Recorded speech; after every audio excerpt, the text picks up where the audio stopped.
খারাপ কেন? ও বড় বিপদ ময়নার মা, বড় বিপদ। বিপদ? কিসের বিপদ? ওই মাতবর তার পাগলা ভাগ্নের সাথে ময়নার বিহার কথা বলছে। ময়নার বিহে ওই পাগলের সাথে? হ্যাঁ, বিহা না দিলে আজ সন্ধ্যার মধ্যে তার যাবতীয় পাওনা পরিশোধ করে দিতে হবে। বুঝলি হইল, ওই পাগলের সাথে আমরা বিহে দিব না। কয়দিন পরে আমার হাড়ে ধান উঠবে, ধান বেচে তার টাকা শোধ করব। ঠিক বলেছ, আমরা ধান বেচে ধার পরিশোধ করব।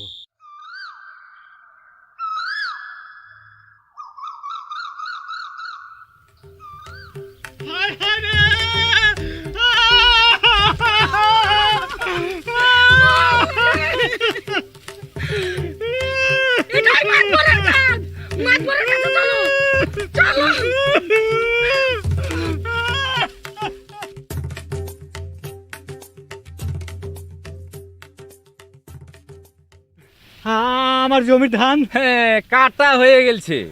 মাতবর সাহেব, আমার ধান ফেরত দেন, নাহলে না খেয়ে মরবো মাতবর সাহেব। ফিরিয়ে দেন বললে তো আর হবে না, আমার টাকাটা ফেরত দেওয়া লাগবে তো। আমরা ধান বেচে সব টাকা শোধ করে দিব। ধান বেচে শোধ দিব বললে তো আর হবে না ময়নার মা। সুদে আসলে যত টাকা হয়েছে তাতে তোমার বাড়িও আমাকে দখল করা লাগবে। বাড়ি দখল করবেন মানে? মগের মুল্লুক নাকি?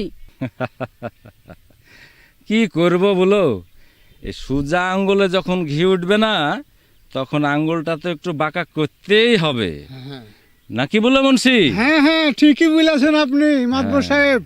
বাড়ি ছাড়লে আমরা কুণ্ঠে যাব মাতবর সাহেব।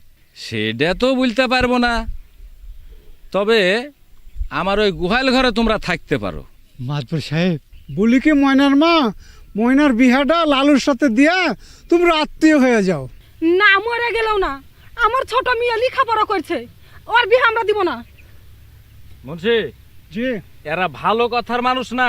হ্যাঁ হ্যাঁ হ্যাঁ চলো যাই, কালই আর এরা বাড়ি দখল করবো আমরা। হ্যাঁ হ্যাঁ, চলেন চলেন, তাই যাই, হ্যাঁ, চলেন চলো। চলেন চলেন।